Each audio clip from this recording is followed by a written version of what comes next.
y el gobierno de Estados Unidos lo sabe, porque se lo hemos dicho a muchos de sus voceros, que si quieren conversar seriamente de un acuerdo de combate contra el narcotráfico, estamos listos.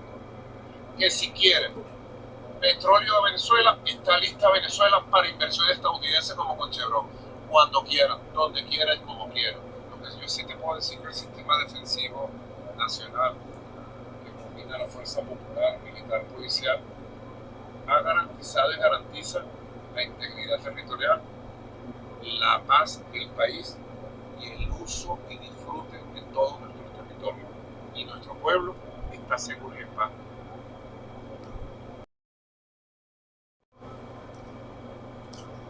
Trump captures Maduro. Oil wars. Venezuela allies condemn attack. Saudi Arabia, no petrodollar. Yo, I want to get right into it.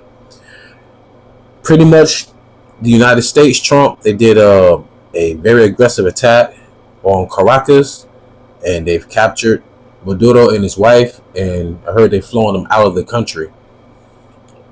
And allies of Maduro, pretty much some BRIC nations, some like Brazil, Colombia, Russia, China, Iran, and Turkey, they are vehemently condemning it. And also, I'm going to go a little bit into Saudi Arabia on how pretty much the reason why Venezuela is pretty much being attacked is because Saudi Arabia pretty much dumped the petrodollar. And now Trump and America are scrambling to trying to find out where they can get their oil from. Nonetheless, though, before I continue, I want to give all the honor, glory, and praises to the Most High Yahawah and His only begotten Son, YAHAWASHI, whom the world ignorantly called Jesus. And because the letter J in the English alphabet did not exist 2,000 years ago. Double honors to my elders at Great Millstone, taught them this truth through the Spirit. Singing honors to the elect. Peace and blessings to the 1/3, and to the confusion of faces in the four corners of the earth. Shalom. I will leave the link of the articles in the description box, but the AI overview, you can pretty much type in whatever I put into the search bar for yourself. So here it is. Trump says Maduro captured as U.S. attacks Venezuela. Live updates. Okay. So, what's that if I can? It says Venezuela President Maduro has been captured and flown out of the country with his wife, Sila Flores, according to President Donald Trump. So, I'm just skimming through the article, y'all. I do not want to make this a very long video, but I want to get some key points. Maduro earlier declared a national emergency after multiple explosions rocked the capital city. Smoke billowed from a hangar at a military base in the city, while another installation in the capital reportedly lost power and low-flying aircraft were heard. So pretty much this is real. All right. That's why I want to bring that a little bit out.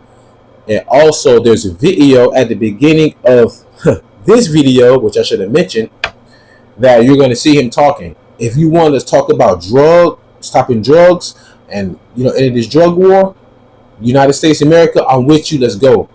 But if you want to talk about oil, we could talk about investments. We can talk about you doing deals with us. So pretty much Maduro is pretty much saying formally, listen here, we can discuss the drug war. We can try and stop the drugs. But when it comes to this oil, if you want to do business, you got to do business with us like you do with anybody else. So now you can kind of see where this off the wall, all of a sudden attack is being pretty much opposed by the allies of Maduro, because this is almost like an infringement of their sovereignty as a nation. So this is 2 Corinthians chapter 2 verse 11. Lest Satan should get an advantage of us, for we are not ignorant of his devices. Now also, talking about this whole drug war, quick some information. South American drug countries, Colombia, Peru, and Bolivia are the core Indian countries for cocaine production, with Colombia historically dominating processing and export, while Venezuela, pay attention, serves as a major transit hub to Europe and the US, with Ecuador also crucial for Pacific routes. Other nations like Brazil, Argentina, and Panama are significant transit points for trafficking organizations like the Sinaloa cartel. So pretty much, Venezuela is like the major hub where it gets exported to the United States and to Europe. Maduro actually said we can talk about discussions. We can have discussions and talk about these drugs as being exported out of our country. No, you just went and dropped bombs on a quote unquote allegedly a vessel that was carrying drugs. And then what Trump said, you're not getting any more funding unless you show me pictures of the destroyed vessel. Like, come on, you people, you're making it look too obvious of what you're doing. Right? So I looked at some more information really quick. Pay attention. So right here, Saudi Arabia didn't sign PetroDollar deal. So I'm thinking to myself, why they over there messing with Maduro though? So I typed in that and it said, you're correct that the decades-old informal petrodollar arrangement between the U.S. and Saudi Arabia focused on oil sales in dollars and reinvestment in U.S. assets expired in June 2024. So almost approximately over a year and a half has been since Saudi Arabia has re-signed the petrodollar deal. Now, this arrangement dates back to the 70s, y'all, with Henry Kissinger.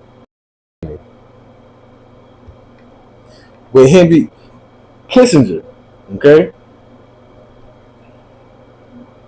Oh, boy. Forgive me.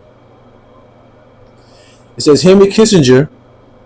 Matter of fact, it's a lot here. I meant to, okay. It's a lot here. Henry Kissinger. Let's get a whiff of who this man is really quick.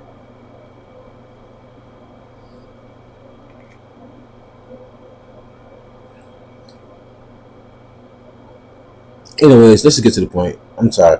Henry Kissinger played a key role in cementing the petrodollar system by negotiating an agreement with Saudi Arabia in the 1970s, which included the U.S. providing military support in exchange for the Saudis pricing all oil sales in U.S. dollars and investing surplus oil revenues into U.S. Treasury. Man, they got fucking pimped. I'm sorry to say it like that. They got pimped. You got the product underneath your feet. We want you to sell it using only our dollars. So if anybody's gonna buy your oil, they gotta transfer. They have to do a foreign currency exchange of their dollars to our dollars, and that made the other nations want to what?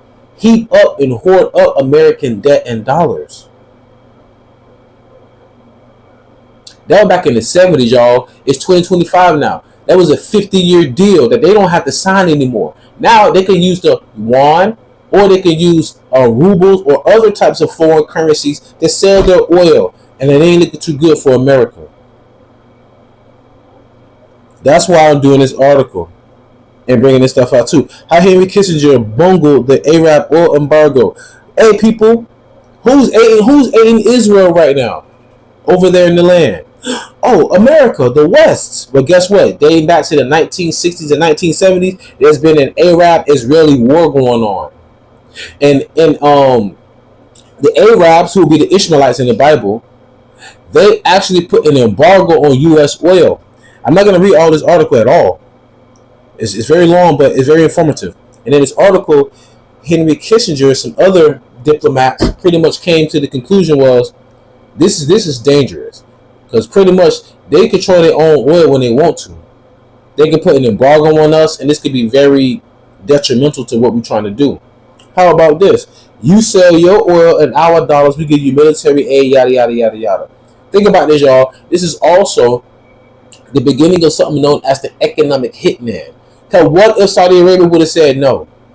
They would have came with a second proposal. But this time, rather than you getting 40% of the state, now you're getting 30% of the state. You kind of get what I'm saying? And the more and more they come to the table, next time you let them know, listen here, we don't care.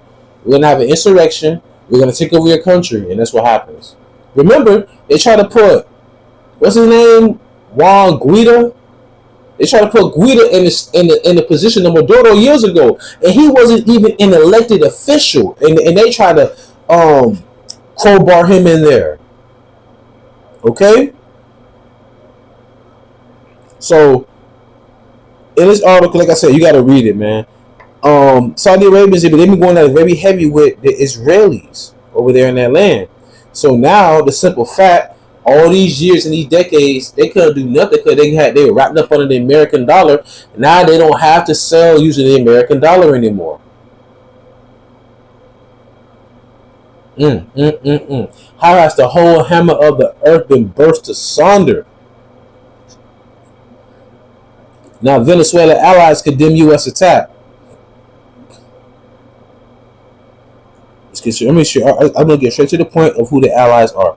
The Venezuelan government decried what it termed an extremely serious military aggression by Washington and declared a state of emergency as several leaders allied with Caracas denounced the U.S. action.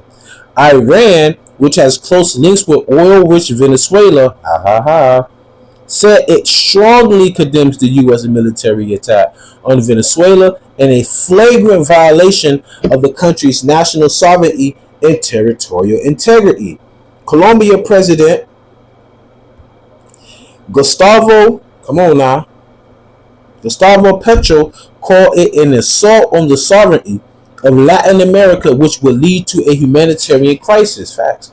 Colombia is a non-permanent member of the UN Security Council this year, and leftist leader Petro called for the body to meet immediately. All across the board, they ain't with this. Cuba, a traditional regional ally, denounced what it called state terrorism against the brave Venezuelan people. Oh yeah, I hear you. According to a statement by President Miguel Diaz-Canel, who urged a response from the international community following a criminal attack on Caracas. But they use some very bold words, and I love it. Russia condemned the U.S. action as an act of armed aggression against Venezuela. This is deeply concerning and condemnable. The Russian Foreign Ministry said in a statement. The pretexts used to justify such actions are untenable. Ideological hostility has triumphed over business-like pragmatism. Dang, that was a profound statement. Because they know you really doing this because of that oil. Stop bullshitting us, sir. That's really what it is, y'all. And with that being said, let me go here.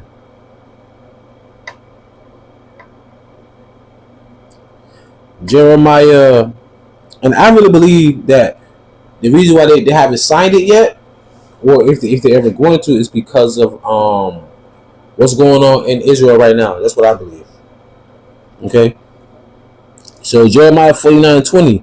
Therefore hear the counsel of the Lord that he have taken against Edom, and his purposes that he had proposed against the inhabitants of Teman. Surely the least of the flock shall draw them out. Surely he shall make the habitation desolate with them. Remember, the wise men of Teman. So the wise of the Edomites, so-called white people today. The Lord said he gonna the least of the flock shall draw you out. And who's the least of the flock? It's gonna draw you out. The small hats, the 1948ers. Now they're being targeted.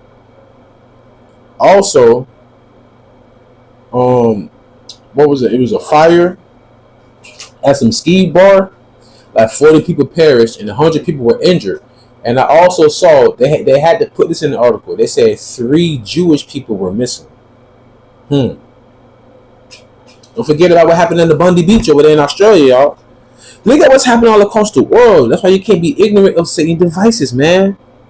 It's called Ordo App KO. There's no reason for them to bring order if there isn't chaos. If things begin to become chaotic, then they have to usher in order. Understand the gist of it all, okay? Did I have another one? Okay, that was it on that. So, going back, and I'm going to close out with this precept. Habakkuk chapter 2, verse 1 through 3. I will stand upon my watch and set me upon the tower, and will watch to see what he will say unto me, and what I shall answer when I am reproved. Remember, yesterday, me and the brother Shaw did the video, Watchmen, stay upon your watch. That's what we're doing right now. Verse 2. And the Lord, Yahweh, answered me and said, write the vision and make it plain upon tables, that he may run that readeth it. For the vision is yet for an appointed time, but at the end it shall speak and not lie. Though it tarry, wait for it, because it will surely come, it will not tarry. So all we have to do is keep our eyes on the prize, and look alive, man, in the spirit. These people are losing, or we're constantly trying to rise to the top like cream. All right. So with that being said, I truly pray y'all was edifying, fed, stay in the spirit, don't fear it, just endure it. Ask for forgiveness, pray without ceasing, stay humble, remain diligent. Allah, Shalom.